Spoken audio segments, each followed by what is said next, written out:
What's up, everybody? It's Brian from Champagne Wishes. I'm here with a very nice and famous person, I would say, from the Scranton area, Mayor Paige Cognetti. Mayor Paige Cognetti, you want to introduce yourself, give us a little background? Sure, Brian, thank you so much for having me. I'm excited to join the podcast and talk with some folks that might not have heard from me before. I am the mayor of Scranton. I was inaugurated in January, so I've been in office for about 5 months. And it's an honor to be a mayor anytime, but it's an especially big task right now as we mitigate the COVID crisis and the economic recession and this pivotal moment in our nation's history as we really open everything up and look ourselves in the face and realize that we've got some work to do as a society here. So it's a privilege to be mayor at this time, and it's fun to get to talk to you, Brian. Yeah, well, thank you for coming on. Like I said, you're the main person of focus right now, and I'm very appreciative that you accepted the offer to come on. But I just realized what you just said before. You literally took on this position like amidst everything just going askew, I guess you could say. We had the COVID pandemic. We had obviously everything going on with the Black Lives Matter movement, like you said, recession-wise, stuff like that, the economy. How's that felt? Since you just got into the role during all of this occurring. Yeah, it's been a challenge. Certainly, we barely got our own internal operations set up. Kind of just found the printer, and then we had to close City Hall to the public, and spend the last 3 months working from home and trying to keep everybody safe. So I've been trying to really reinvent how the city interacts with the citizens. We were going to do this anyway. My team had put together some Instagram and Twitter and Facebook that hadn't happened in the city before. Now that we have been in this crisis, though, we've needed to really communicate with the citizens in a really active way. So we've ramped up those things. Until this week, I had 2 town halls a week. Those were on Facebook and Zoom. And now we're doing them once a week, noon on Fridays. We're also trying to ramp up, doing some more on Instagram. I got good feedback from some young people that I needed to be on Instagram more.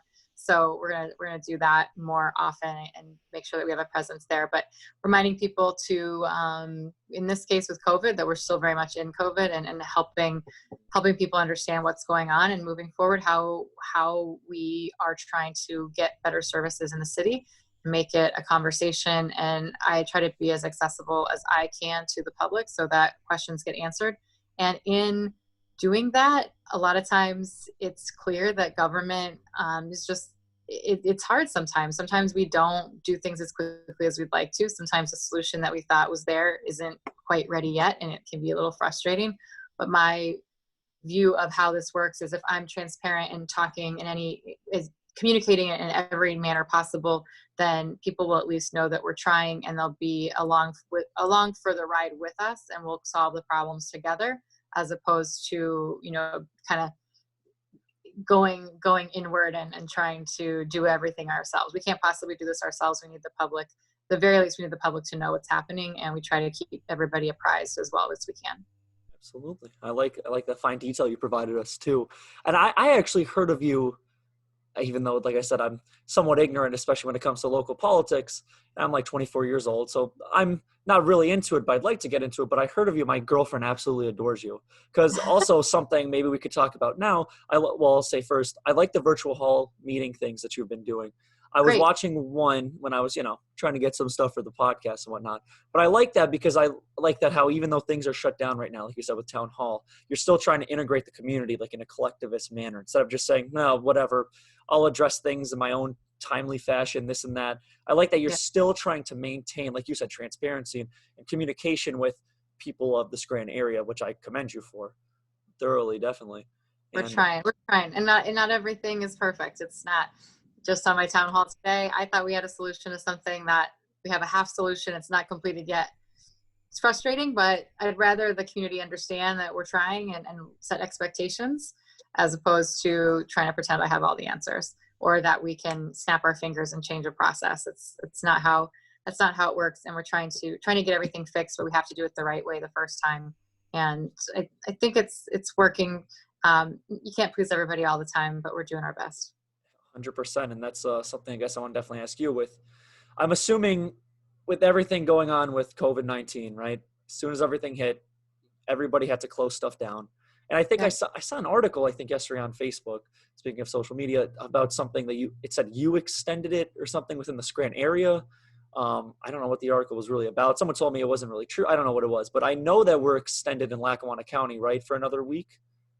Right. Yeah. So what's difficult, yeah, so we send out press releases and then Yeah. sometimes the story doesn't, the Right. soundbite is too short.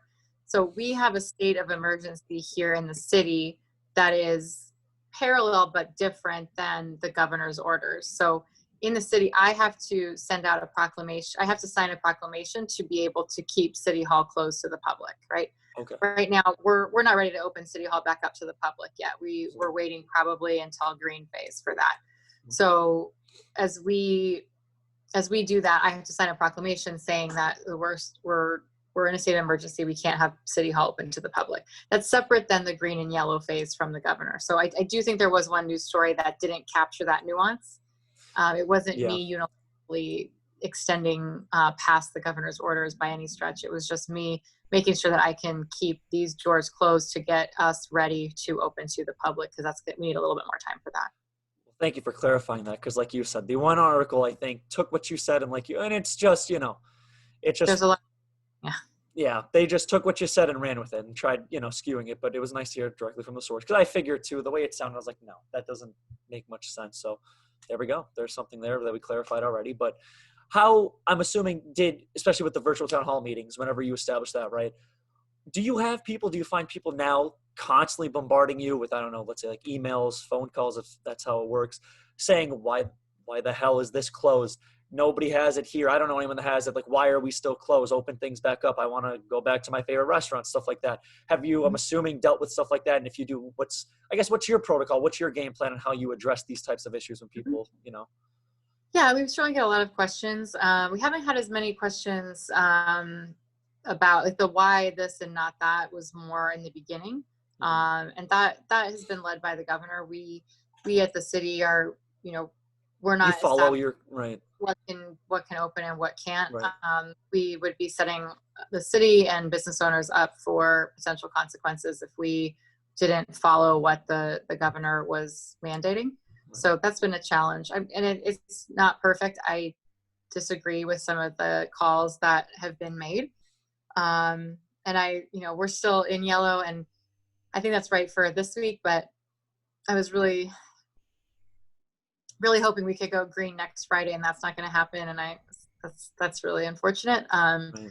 I certainly, maybe that can change, and I'll see what I can do to try, but it's right. pretty set from the governor's office when it comes down. So some of that has been frustrating, but we've just been trying to work with people and help them understand if they can be open, what they need to do to open.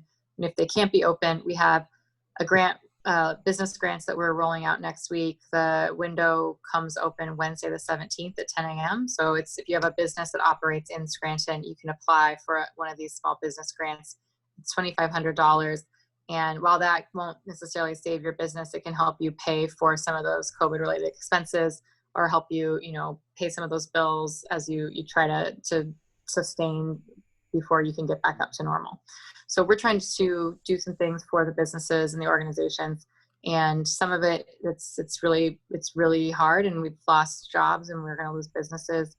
That's where we have to continue to innovate and get all the information out there that we can. We launched a new website today called scrantonworks.org. Scrantonworks.org is where you go to understand what you need to reopen your business or your organization, what you can get for relief in the form of grants. We also have a loan program that'll come on the heels of the grant program. And then jobs. It lists a bunch of resources for jobs for people that are looking for jobs. And as we continue into this economic recession, it's not going away. We're going to try to do more and more at the city to match people with job opportunities. That's awesome. And how was that initiative start? Was that based off you, or was that kind of a thing you just realized, obviously, with businesses struggling, you kind of developed on your own with the task force, or how did that kind of work?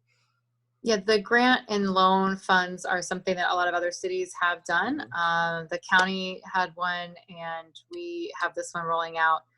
We actually were able to find some funds that we didn't know we had that had been kind of sitting dormant for a long time. So we discovered that, and we were able to turn that into this loan grant program. So we're really excited about that. That's awesome. It's going to help a lot of people, hopefully, too. Yeah. Yeah. How do they, and you said, is it they apply on that website if you're a local business in Scranton? Like that's how you would do it? Is that, yeah? Yeah, so you can go, the guidance is up now. Your viewers could go to scrantonworks.org. And I'll attach the link or something if you don't mind, Under too. relief, yeah, under relief, it'll say grant and loan. You can click on and see if your business is able to qualify.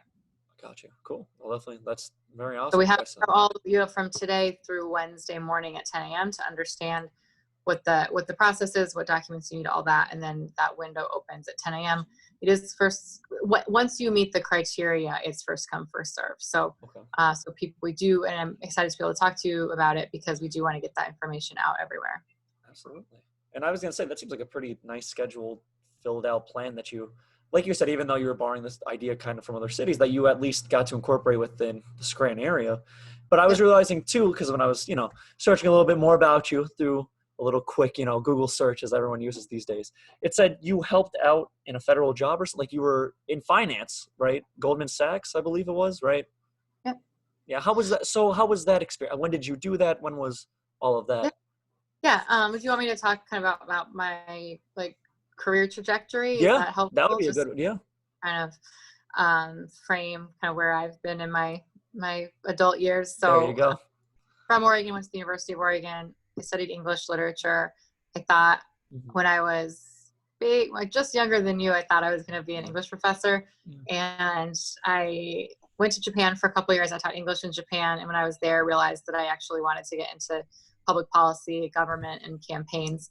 So kind of switched my mindset a little bit, moved back to the States and moved to Washington, D.C. in 2005. I landed on a congressional campaign up here in northeastern Pennsylvania, and it was a great experience. I also met the person who I'm now married to, so that worked out well. Congrats! He made me a sandwich at his store.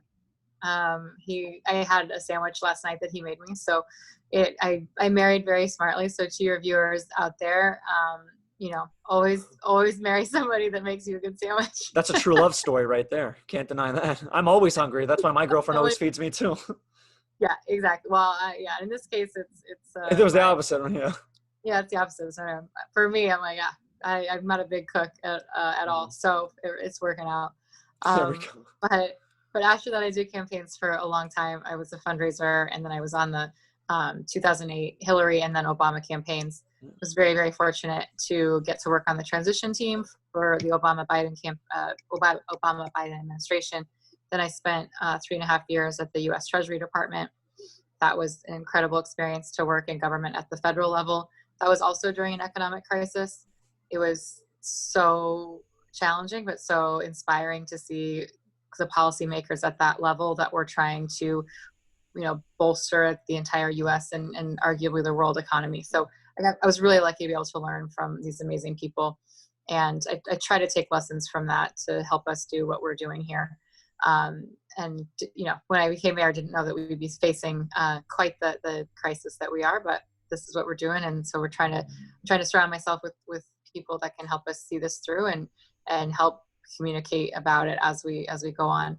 But after the U.S. Treasury Department, I went to business school. And after business school, I went to Goldman Sachs in New York for a couple of years. That was a great experience. I think everyone that's in government should work in the private sector at some point. I think it's important that you understand both sides of the business side and the government side.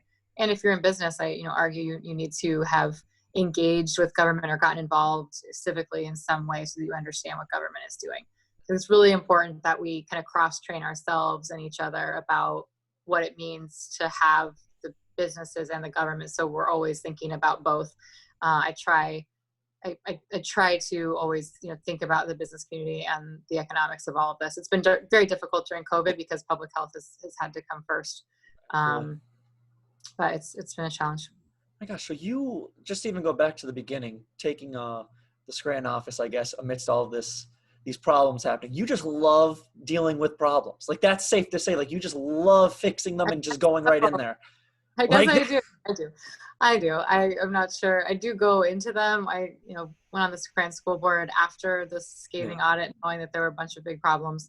And that was really interesting to me. I think it would be really boring to be on a school board that had great funding and enough, cool stuff for everybody. Like it's sad that some of these school districts are suffering in the way they are, but it's much more fun to try to help them. And with the city, we have a lot of work to do. We also have it's such a cool city. There's so many wonderful people here. There's a great arts community. There's a great music scene. There's great food, great everything. So we have so much to work with. We just have to get the city to help enable that and really give people the foundation to thrive. So we're trying hard. We appreciate what you're doing. I mean, like you just taking leadership and just going straight into it and just trying your best. Like you even said, to sustain businesses, especially during this time. So what about, you said the Scranton School Board, right? So you work there as well? Like you were a part of the Scranton School Board is what I meant to say. And then, so prior to. On school board, yeah. So on school board, you don't get paid. It's a peer position, but it is elected. Now, I got appointed. Somebody retired, and so I stood for appointment. Nice. So I was on the school board for a year. When I was on the school board, I got to know the Auditor General of the state. So I actually worked at the state last year before I ran for mayor. So I've now worked at the federal, state, and local level. And the local level is where it's at. Is really where you make things happen. When people have a complaint, it's usually the city that needs to come help fix it. So we have a lot of responsibility with not a lot of resources. So it's a challenge every day. I can only imagine. So like you said too, with the Scranton School Board, there's like a lot of issues. I hear of some things going on with them as well. Mm-hmm. Is there anything with the Scranton School Board now that, in a way, since you got to see what it was like on the inside, you like kind of cater towards them in a way, like you give them specific preference for certain things? Do you get what I'm saying? Like, has there been anything that you personally have done in order to enhance the Scranton School Board? So when I was on the board, we worked really hard to fix the problems that the Auditor General had found. So we worked really hard to make sure that the relationships that the school district had were based on fair contracts and things like that. Right. So we worked really hard there. The new school board that's gotten voted in the last election cycle is really great. They're a tremendous group of people, mostly women, which is nice. They're really thoughtful. It's tough because of the school district is in recovery, so they have a lot that they have to do. That's kind of the state mandates what they do. But we're at the city and with the school district, we have a really good relationship and we try to help each other out and be working together as a team, which seems obvious, but previously it didn't quite happen like that. So we really are trying to be helpful to each other at every step that we can. That's awesome. So I guess going back to that, because like I said, my girlfriend absolutely adores you because you are, if people are listening, don't know, you are the first female mayor of Scranton. I am. Right? Yeah. How does that feel? I mean, that must be insane. You know what I mean? Considering that's a huge feat. And I feel like too, I think when I was reading up some CNN article about you also, if you want to talk about both, being a woman running, but also you were independent for that campaign as well, it said, right? Yeah, so I am a registered independent. I ran independent back in the summer when this job came open. This job became open because the former mayor is going to federal prison. So it's a special election, which meant that the primary was already over.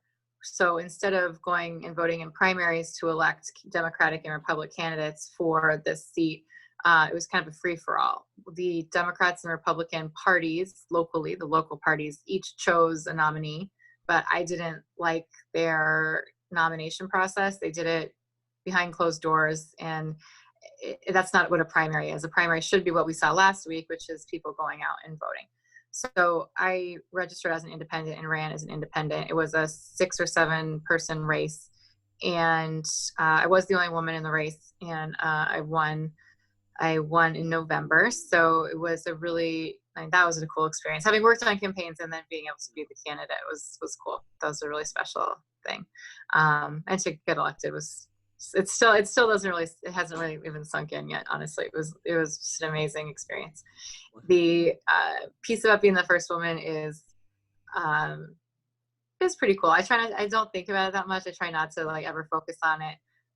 But it is 2020. This year we're celebrating 100 years of women's suffrage. So becoming the first female mayor of Scranton in the anniversary year of women being able to vote is pretty special. And I also, gave birth to my first child, my daughter, in December. So right before being born in, right before 2020. And I hope that I'm setting a good example for her in what I'm doing. And by the time she's, in her career, I would hope that being a female mayor is no longer a special thing. Right. Listen, all I know is you task on problem after problem and seem to just survive and thrive. So I think having you as her mom, she's going to be fine. I'm not really worried about that, to be honest. You're crying. No problem. But no, like I really like, and like you said, it's crazy to think about that little thing. Like especially you were saying you worked with the with Obama and stuff like that when he was one of his campaign committees or whatever. Even like having a black president at that time seemed crazy, and like having you as first female mayor, and we still have yet to see the first female president. It's just, you think with the times that we're in now, 2020, that this should be a norm, but as we see in the world going on now, there's a lot of other things going on that have become problematic. How have you felt with, I guess you could say, like the Black Lives Matter movement, the death of George Floyd, the peaceful protests in Scranton, maybe a little overview of kind of all of that meshed into one, and maybe I'll address some questions after that. You know what I mean? Yeah, sure. I think it's all very long overdue, right? Like Definitely. I heard somebody say, that George Floyd's murder was the past due notice. That we've had many times where we thought there was a past due notice, but that was the stamp that this is past due and it's time. So I do think this is a pivotal moment. It feels like that. I'm just one person, but it does feel like that to me. It feels like the time where people really can't ignore this anymore. I think the NFL 180 that they just did on their guidance about kneeling is a real indication that people are starting to get it. I think NASCAR banning Confederate flags is another indication. Like, okay, this feels like the watershed moment that we need. This feels like the moment where you could say before, oh, I'm not racist or whatever. People thought they could get away with that before. I think we now are at a point where post George Floyd, you don't get a pass. Like, there's no pass anymore. And so there's that institutional racism piece that we have to address. We have to, like I said at the top, we have to look at it ourselves. We have to make sure that we're doing everything we can to understand and empathize and listen to people whose experience are different than us. We also can never assume that we know what it's like to be somebody else. I can't pretend I know what it's like to be Black. I can't pretend I know what it's like to be transgender. I don't have those experiences, but it's on me to listen and be open to growth and making sure that I can change. So I'm someone that has a lot of friends. I work with a lot of different colleagues, very different, from different countries, different religions, different races, different sexual preferences, the whole gamut. But that doesn't mean that I can't change, and that doesn't mean that I can ignore that. And we all have bias. I mean, we really, really all do. So we have to really take a look at that. I do think this is that moment that we've really all been waiting for. I'm glad that people are out rallying, protesting, speaking their minds. I'm very worried about the COVID aspect of it, though. Right. The timing couldn't be worse. I'm very stressed about, as we come off of the first couple of weeks of this, I'm worried that we're going to see some spikes in some places. We have a rally tomorrow in Scranton, which I'm glad that people are going to be doing that. Our police department has been talking with the organizers and making sure that they know that where we can close the streets rather, so they can march and make sure that we facilitate a good day. My worry, though, is COVID and people all gathering after all this hard work and sacrifice. I really hope people are going to wear masks. I hope that they're going to be, arm's length from each other and being really, really respectful of who they go home to. If you're going to a big protest right now with hundreds of people, really hope that you're, not going home to your grandmother who maybe is an at-risk person. So that piece is tough. But the broader message is, it's not just a message, it's a true call for reform, and we do have to make changes. I was on a call with mayors from across the country earlier today, and the stuff that the mayors are doing in Chicago and LA and Houston and some of these bigger cities is great. Helps us understand what we should do. Also, in some ways, Scranton is ahead of the game in some of these places. If you have a smaller city like ours, sometimes it's easier to make changes at the smaller cities than it is the larger ones. So there's some great things that we do, and there's some really good leaders out there in other cities that I study what they do and hope that we can get there. I have a great police chief, Carl Graziano. We already have elements of all of the 8 can't wait policy prescriptions. We put out a paper about that last week. If you don't have that, I'll make sure you get that. But we have all of that already. We have a duty to intervene. We ban chokeholds. So Scranton PD is already ahead of the game, but doesn't mean we can't improve. And we'll have a series of conversations, listening sessions, and then we need to reform. We want to partner with a local university and kind of have them help us make some reforms, because I think it's important to have the community, the city, and then also maybe an academic institution that can help us put it all together, because we need a lot of smart people thinking this through with us. And I definitely appreciate that too, because I was going to ask, have you made contact with somebody from the Scranton Police Department and have thought of protocols or something, especially due to what just occurred? Maybe we should change. Has anything else changed? Like, have you, I guess, ran into any disturbances where people were complaining of maybe past events that may have occurred in Scranton? I don't know, or anything, I guess, of not peaceful protesting, I guess you could say, like antagonizing that, no, like, screw this, there's something wrong with our city, we need to change it now. Like, anything not peaceful, like, I guess is what I'm ultimately saying. Nothing not peaceful. I mean, I think there's a couple instances of things from the past that folks have brought to my attention. So we have to be careful about things that were investigated or litigated. As mayor, I have to be very careful about what I speak about and Right. things that happened prior. But we really do have a good base to work off of, and by and large, everyone I speak to and the messages I get are productive and proactive. I appreciate that. Like I said, you steadfasting and consistently, I guess, just being active, it sounds like, no matter what the issue is. Like I said, you arise to the occasion, which is awesome. That's the thing. Yeah, there you go. I guess I had another question, kind of with the COVID line. There was a huge Greyhound bus dilemma. I remember that occurred. They were traveling from, are they still doing that? And did you, someone told me once you wrote a letter, I don't know if that's true or not, trying to alter its course. You want to maybe talk a little bit about that? Because I know that was a pressing issue in Scranton at the time. Yeah, so we had Greyhound running. So Greyhound was running to was it? No, somewhere in New York. They were running, they usually do New York and Philadelphia. Okay. I don't know if they stopped New York before they stopped Philadelphia, but it was amidst the COVID pandemic, right? Like, it was amidst, like, when there was a spike and everything. Right. I was in touch with them, and they were keeping me apprised. By the time, right before I did finally write a letter, they were down to 5 people a day, once a day, and they were commuters that were coming, going to and from work. It felt, at first it seemed like that was okay.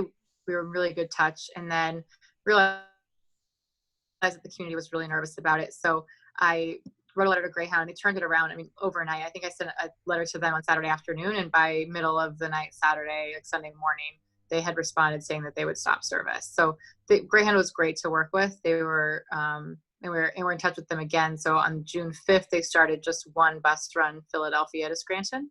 So they're back up and running, but there was about 6 weeks there that they didn't run at all. Thank you for that.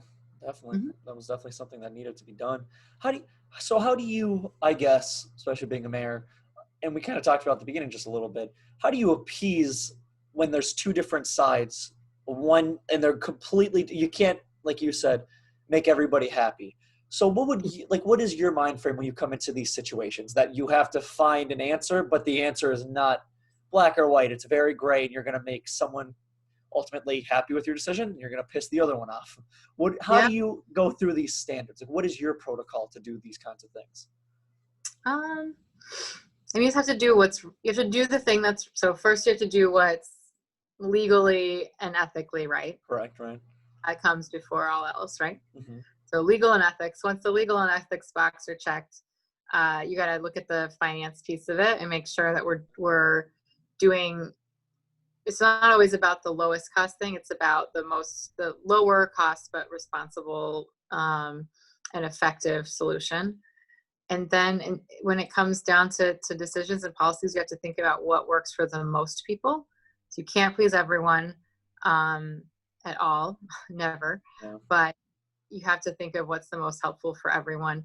There's tons of examples of this, but if you have a set of 10 people and 9 of them want something and the other one's really mad at you about it, as long as ethics, legal, cost is neutral, it's your job to do the best thing for the most people. So you'll have somebody pissed off at you, but no matter what. it happens no matter what. Right. When I guess you could say just more about the role of being mayor, did you or do you still feel like at times, do you ever get any like sort of sexist remarks? Do people try to make you feel inferior because you are a woman? I don't know, you're working with a bunch of males or you're collaborating with other males. Does that kind of stuff happen even in the mayor's office? I know it sounds weird, but it's because I don't know. Maybe people want to know, Yeah. I think it goes back to the conversation about this being a cultural moment where I should say, I don't mean to insert myself or my gender into the current moment in Black Lives Matter at all. Right. That's its own thing. That 400-year history going back to 1619, like that's we've got to address. Right. But talking about right now being in a moment with, you've got Black Lives Matter and that piece, but then also 100 years of women's suffrage and some of these things, and just having more and more, I think, successful women in office, successful women in business and things. I hope we're at a turning point with that too, because sexism is alive and well. It's not always blatant, and it's not always that people even know that they're doing it. Fortunately, I don't mind. I'll notice something once in a while, just not just out there. I'll notice something and I'll just kind of laugh about it. I think it's my job in this role to just have really thick skin and not worry about it, and realize that the sexism that comes around is usually not intentional. When it is intentional, I just laugh about it. Yeah. Again, like I wouldn't be here if I didn't luckily have a thick skin. I have a great partner to go home to every night that I get to laugh with about these things. Gotcha. It's not a problem for me, but I will say it is a problem in our culture, and we've got to fix it. And I see part of my responsibility as a woman that has a position of authority. It's my job to make it normal for a woman to be in this job. It's my job to go and talk to every little girl I can in Scranton and make them know that there is a woman mayor and she can do it too. So I have those responsibilities, and making these advances so that the people coming behind don't face obstacles. So I'm grateful to women that came before me in their careers that are older than I am, and I hope that I have, kind of think about it like having the machete. I feel like it's like I gotta hack away at some of this stuff for the ones behind me. Mm-hmm. And like I said, I'm ignorant to the fact when it comes to local politics, and so my girlfriend's usually the one that has to inform me or tell me, no, Brian, this is how it works. Don't be stupid. So when it comes to like, I guess, younger voters, like you were saying, like young girls and all that stuff, how do you think, because I feel like all I hear about when it comes to politics is how the young voters don't get it. The young voters don't understand things. How do you make us young voters, let's say, become more attached to not even just national politics, but local politics. Do you Mhm. feel like in the Scranton area per se, there's not much when it comes to the younger voters? Is there something you could do to make them grasp and, I guess, be more keen to the idea of local politics?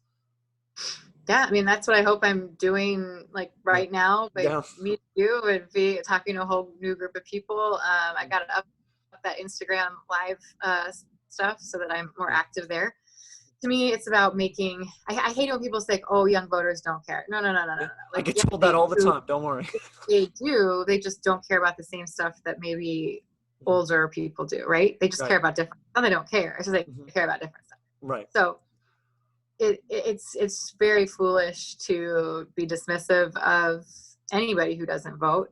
Um, it's very foolish to be dismissive of younger people and think that politics is just for older people. Right. That's atrocious. And so, I'm 39. I turned 40 in a few months. Um, I like.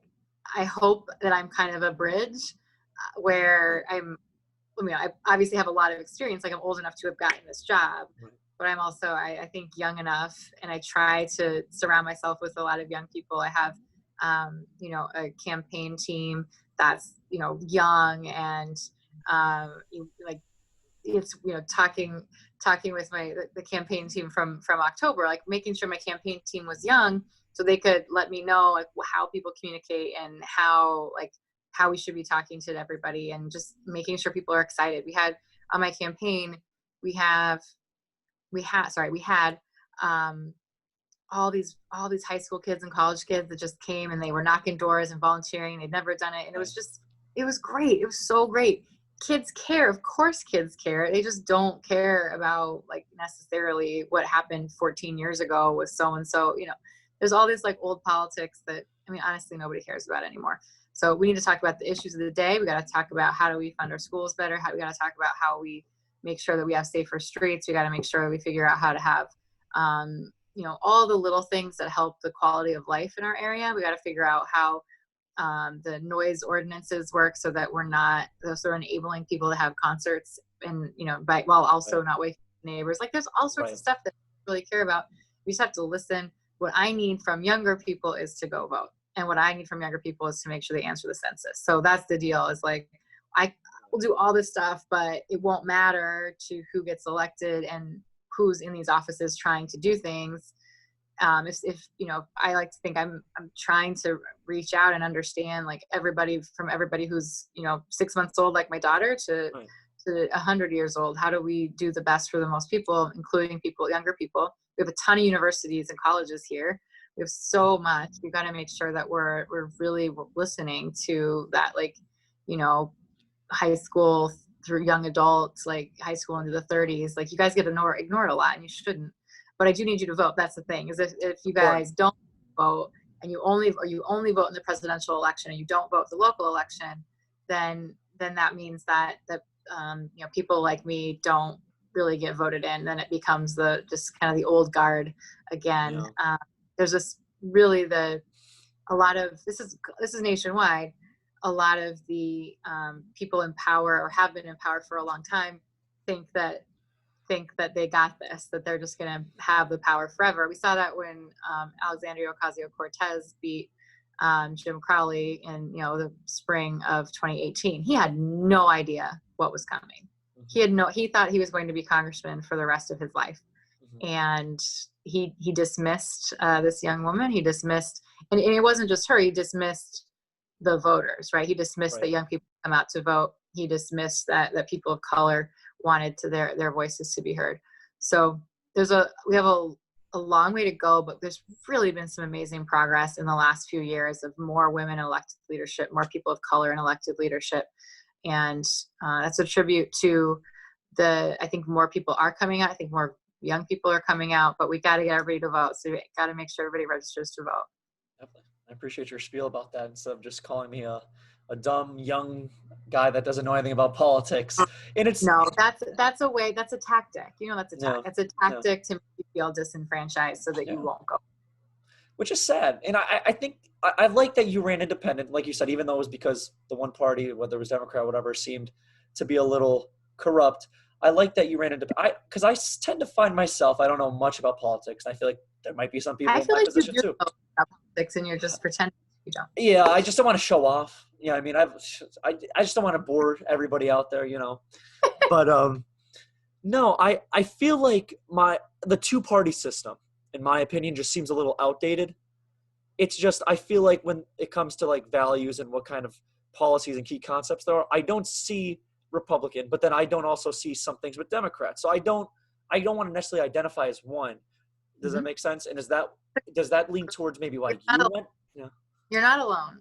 Yeah. Sorry, your last question, does it lead to what? Like independent, like is that what made you kind of run independent aside from like did you want to run for independent? Like you said, I know it was corrupt before, kind of in a way with how they established who ran for what party. But do you think that your ideals were a little different, which is why you said, you know what, this is a good idea, I will run independent? I still really believe in the ideals of the larger Democratic Party. I think the Democrats, if you're comparing Democrats and Republicans, that generally speaking, Democrats tend to ostensibly the goal is to get that fair platform for everyone, to fund our schools better, to make sure everybody has a fair shot, to really focus on people who find themselves on the lower end of the economic spectrum, get them what they need to get them to be able to get that house for themselves, make sure they have health care, make sure that their kids have something to eat, and not just something to eat, but are able to get to grow and thrive.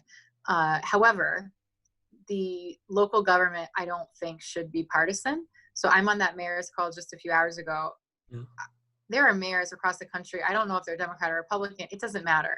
When you're at the local level, I don't have the equivalent. If you think about a legislature or Congress, if local government were like that, I would be sitting here and then there would be somebody across the aisle that's from another party. That's not how this works. I'm here. I have a city council, but there's 5 of them. That's a different form of government. This is not a legislature. I don't think be Republican or Democrat. I like being independent as a mayor. It's complicated because it's not necessarily how our elections work, but I know that you are not alone in how you feel, especially in the younger generation right now, not really identifying with the party, wanting to be independent or nonpartisan. And I think that's a good thing. It's encouraging. It's going to take a while to break the way that we do this. And, in order to affect change, I personally will have to figure out what the best way forward for me is. But I really think local government should be nonpartisan. I think we should have nonpartisan local elections. And I really have enjoyed being an independent mayor for that reason. So skewing off a little bit too, when it came to like going back to the schools, just because you brought it up and I was wondering it, I know a lot of kids, especially in the Scranton area, I'm assuming poverty rates may be a little bit up there. Yes. Did you do anything when it came to kids that probably relied on meals, let's say with the Scranton area school district? Did you deal with people that maybe didn't have supplemental housing? They needed somewhere to go. Like, did you have to deal with any issues like that? Because I know other cities did, like Chicago and stuff. And I guess I wanted your point of view if you had to work with anything like that and what you did. Yeah, well, that's the whole Scranton School District. It has that issue. We have, I think, 83 or 84% of our kids in the Scranton School District qualify for free and reduced lunch. So it's really important that those meals get to those kids. So there's a great person, Pat Laffey, who works at the business office. He's the business administrator over at the school district. He makes sure that those meals get to those kids even in the summertime. And then something that came up when I was on the board, I never thought about it. It was a teacher that's in the school district that brought up that when schools were on 2-hour delay, those kids weren't getting breakfast. Wow, I didn't even think of that. Yeah. Right. Never thought it. Just didn't even think about it. It was, and so I think it was Holly Mead that brought that up. So I know, that was something that changed then. And then here during COVID, making sure that you're touching base with the school district, making sure that they're getting the meals out. We offered our city parks, and I actually just have an email from today about looking forward. Do they need to use the parks? Is there something we can do to help facilitate the food drop or the food pickup, utilizing our parks throughout the city? So we're always in touch with the school district to try to figure out that food insecurity piece. That's a really big thing. in terms of housing, that's where we have a lot of work to do in the city, and we're working to fix and make sure that our code enforcement is robust and agile and is getting the housing that we have well past code, well up past beyond code, so that all of our kids are living in safe sanitary conditions. Mm-hmm. And I had another question, I guess, regarding like the school district, and it could go for schools anywhere, but I thought you'd be a good source to ask. And my girlfriend talks to me about it because she went to King's College. She just graduated actually in May for education.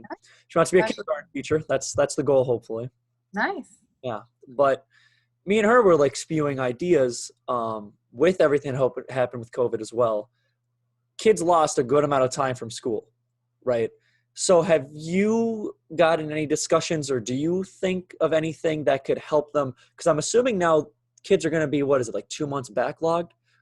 There's a curriculum I'm assuming they follow very vigorously to maintain, like I'm saying like second or third grade kind of a thing, right? To build those foundational skills, whether it's arithmetic, reading, writing.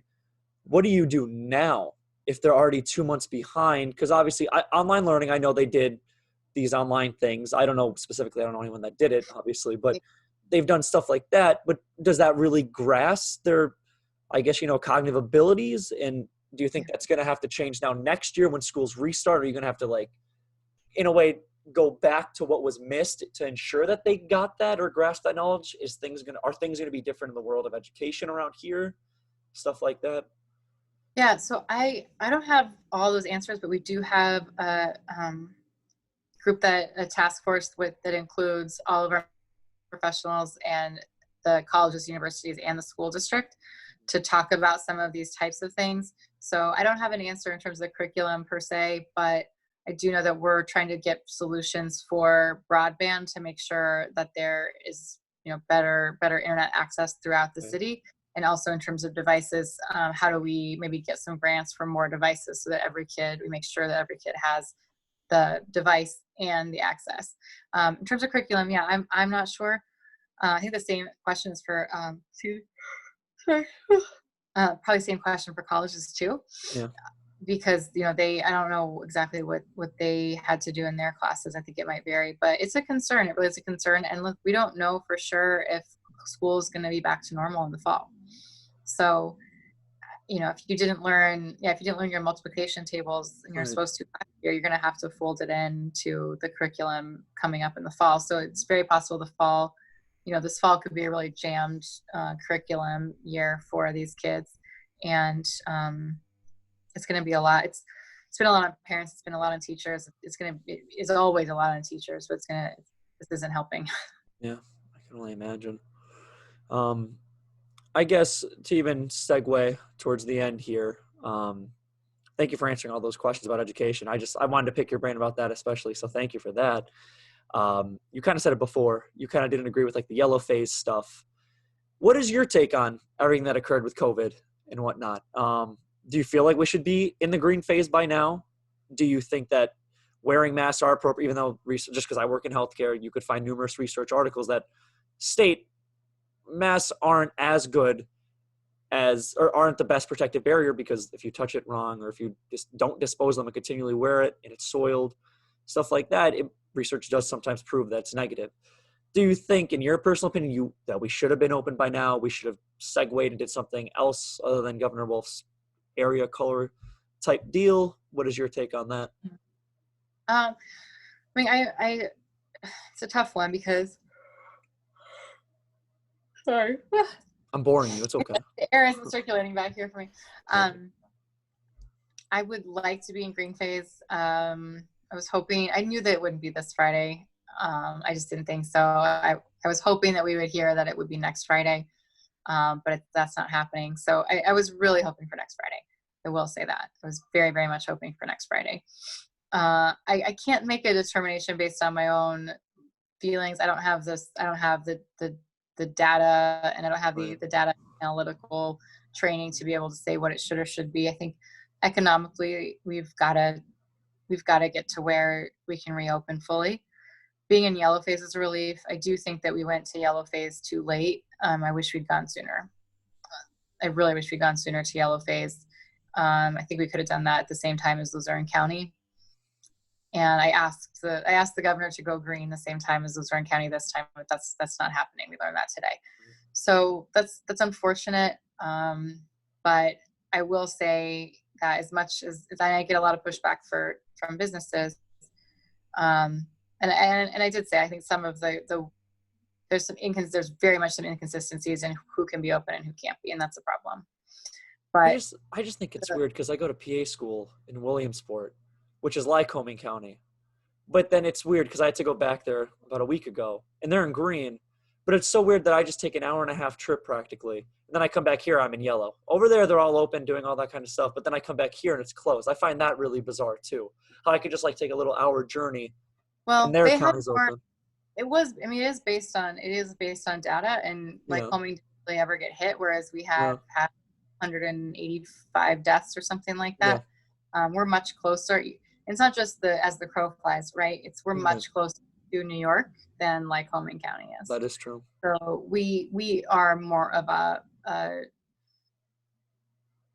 wouldn't say that we were a hot spot, but we did have a higher number of cases than other Right. places that aren't as close to New York. So that piece is tough. The other piece that's hard is we had a lot of nursing homes that got hit really hard, and I was so going to bring that up. Yeah. a lot of our deaths were related to the nursing homes, and it's tragic. It also means that we didn't have as much community spread as maybe the numbers would look on its face. So that's probably why I really hoped we could go yellow earlier. I would like to go green earlier, but I would say that if we need to hold out for another week and not do team sports and not be fully open, if that saves us from getting hit with another spike, then that's worth it. But it is hard to see. I would say I've seen 20 states that are reporting really high numbers though, and it's very much still here with us, and we've got to remain vigilant. I would like to do that from the vantage point of green phase, but we'll get there.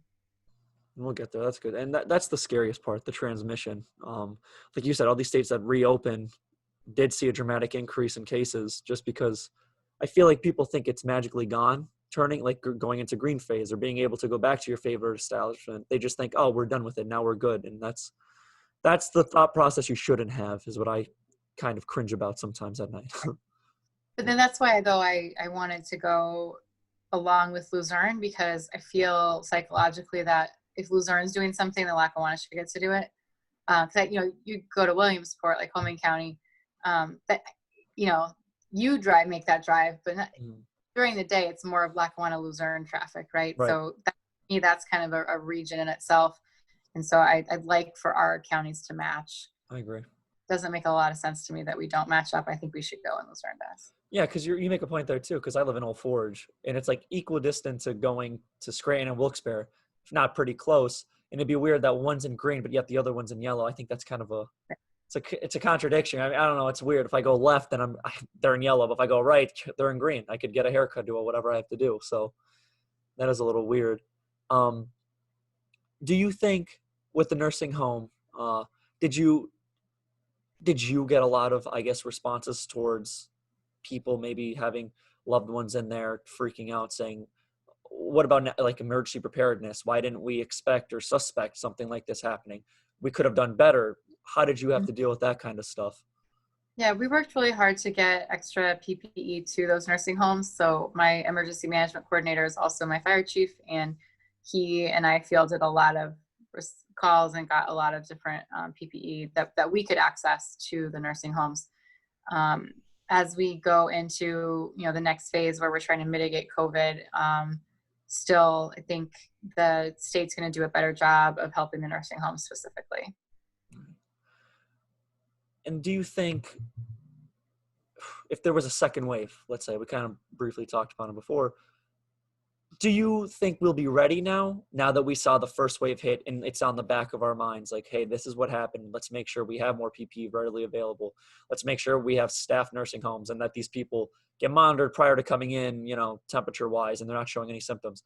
Do you think if a second wave were to occur, we're going to hopefully dramatically stop the case rate that may occur? I hope that we are ready. I think the PPE piece is much, much, much better. Like all that's been ramped up. So I think the PPE will be better. but I worry about the human behavior element of it. I don't think Yeah. people are going to want to shut down again. And we have to figure out a better middle ground and a better closure that makes more sense, right? It doesn't make sense that Walmart gets to stay open, but some of these smaller businesses don't. So it needs to be done in a way that makes a little bit more sense for everyone going forward and doesn't favor accidentally. No one meant to do this, but it kind of accidentally favor those bigger stores that, if you have grocery, you get to stay open, but if you so you can sell clothes at Target, but your clothing retailer can't be open. That's not right.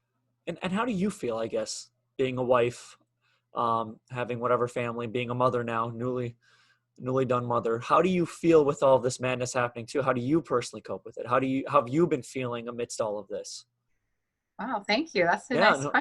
Yeah. Nobody ever people ask how I feel. I like that. I had to. I thought about it. I want to get your perspective on it. Thank you. It's been scary, right? Like my husband is a business owner, so we've been dealing with this from a business perspective and a government perspective. So it's been quite a time in our life. Yeah. The worst time was, not even the first week. The first week was so just go. Like you just didn't have time to feel. Yeah. I'd say that second or third week. So maybe that last week or so of March was really, there was a night that was like really hit me and it was scary. Really scary to have a little baby. So she was only 3 months old when this thing hit. Right. So that's even, she's all of 6 months now. So she's fine. All that matters. Yeah, but it is scary. And the economic, so there's the COVID scare, and then I'm very, very concerned about the economy and jobs and people's livelihoods and their dreams in the form of their businesses. So that weighs very heavily on me. I was going to say, it's pretty cool that your husband's also a business owner. So you're like multifaceted. Not only are you kind of trying to run a city, but you're also understanding the business dilemma, especially going on now. So just from a humanistic approach, that's pretty cool because you understand and can empathize for these people, which is very good, especially at a time like this. Yeah. So what about Mayor Cognetti, before we talk about a couple more things, that's all, and I'm done bugging you. The future of Scranton was kind of like my last big one. Yeah. Do you have any important plans you could discuss with us? I know you kind of told us about the loan stuff with the businesses and stuff. Do you have any other kind of plans you're hoping to achieve that you could disclose with us, of course? I know sometimes you can't tell us certain things. Any big plans you intend to have with anything, school boards, healthcare related stuff, businesses, anything like that? So when we talk about everything that our administration talks about, the goal is to make it easier to do business in Scranton and improve quality of life. Right. Those things are really tied together because the more businesses we have here, the easier it is for them to operate, the easier it is for them to put that cool patio at their restaurant. Right. Easier that is, the more the quality of life increases. Same thing if we have a lot of families that are struggling. I want to make sure that their homes are safe. So if there are landlords out there who are not playing by the rules and not, making sure the heat works, or not making sure the smoke detector works, or not making sure that there's not, water damage or whatever, we have to be those homes. We have to be doing our job as the city and regulating that. So we have to increase quality of life there too. So we have a lot of work to do in this first, I have this first term is 2 years. I have a lot of work to do to set that foundation. In terms of longer term planning, I have an excellent economic development director, an excellent business administrator, an excellent team. We have great partners throughout the city that we're continuing to develop even better relationships with, figure out where we can find money, who we can partner with to tackle some of these bigger projects and make sure that that we really are forward looking.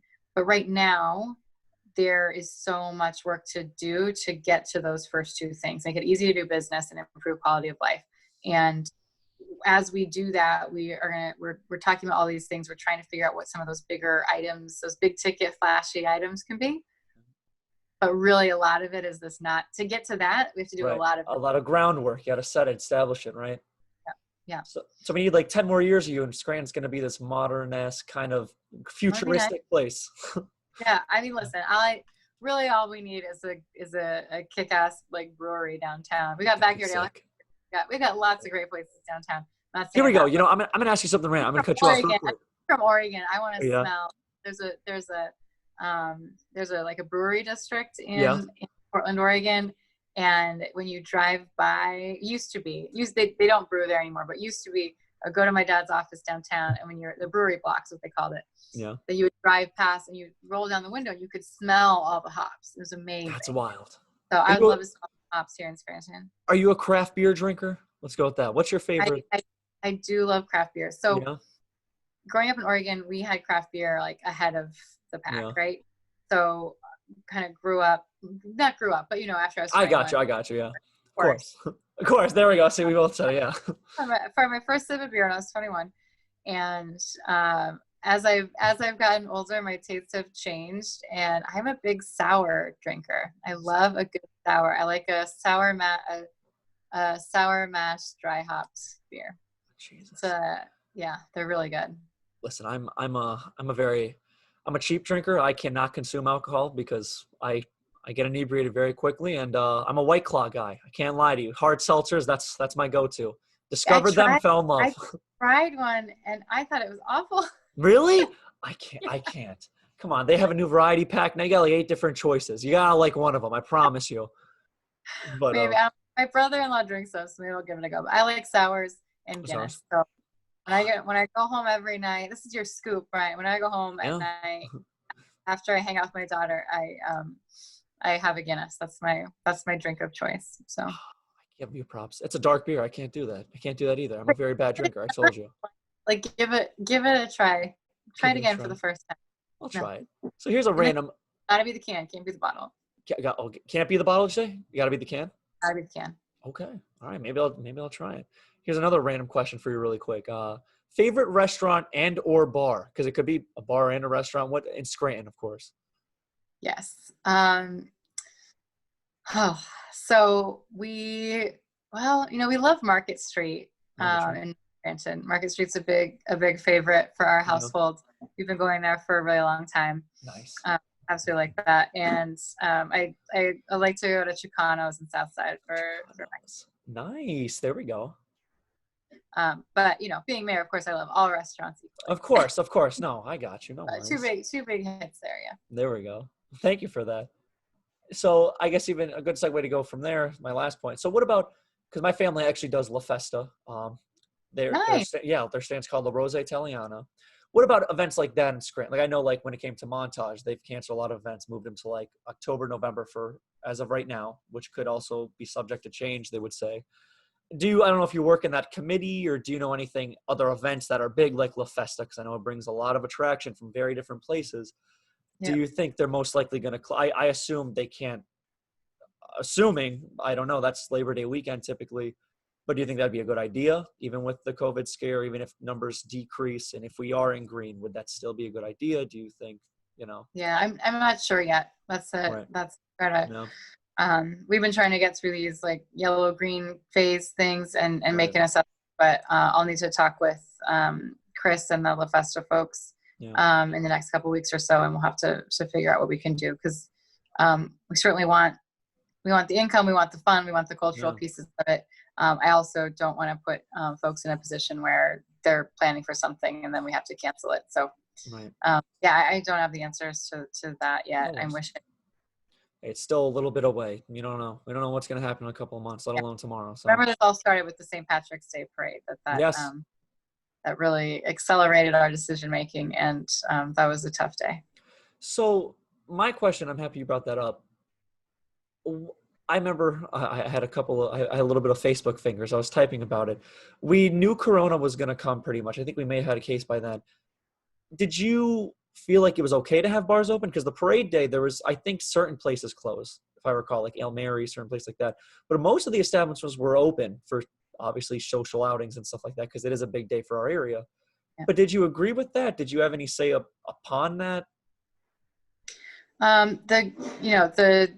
We canceled the parade, but the governor had not yet mandated any closures of any businesses. Right.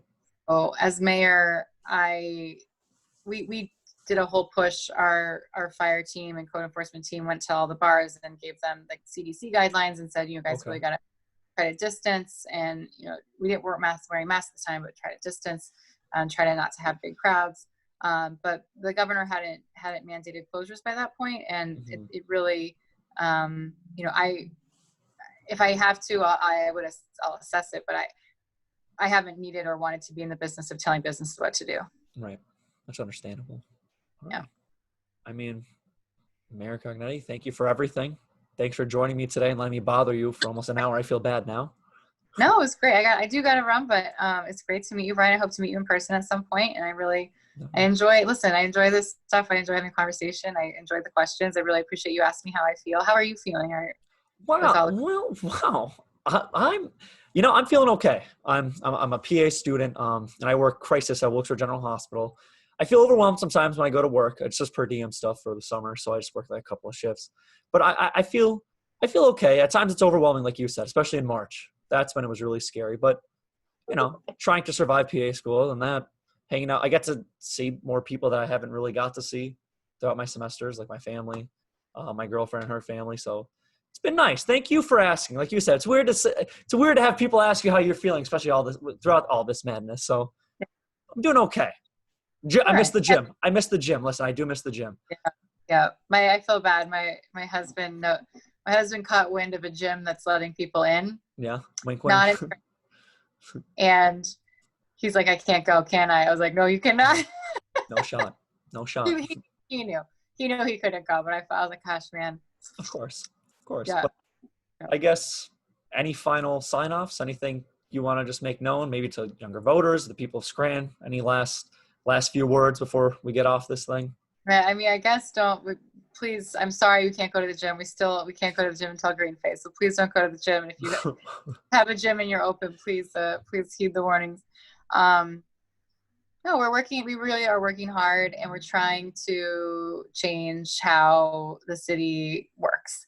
And by doing that, we're trying to make the city something that is there for everyone, make it accessible to everyone, make it a government body that really does work for the community, whether you're 18 or 80, and anything that we can do to be helpful. Like Bryan, I'm so happy that you reached out. I want to be able to talk with people all over Scranton and throughout the area. I know you don't live in Scranton per se, but you guys come down for La Festa, and I'm sure restaurants and things.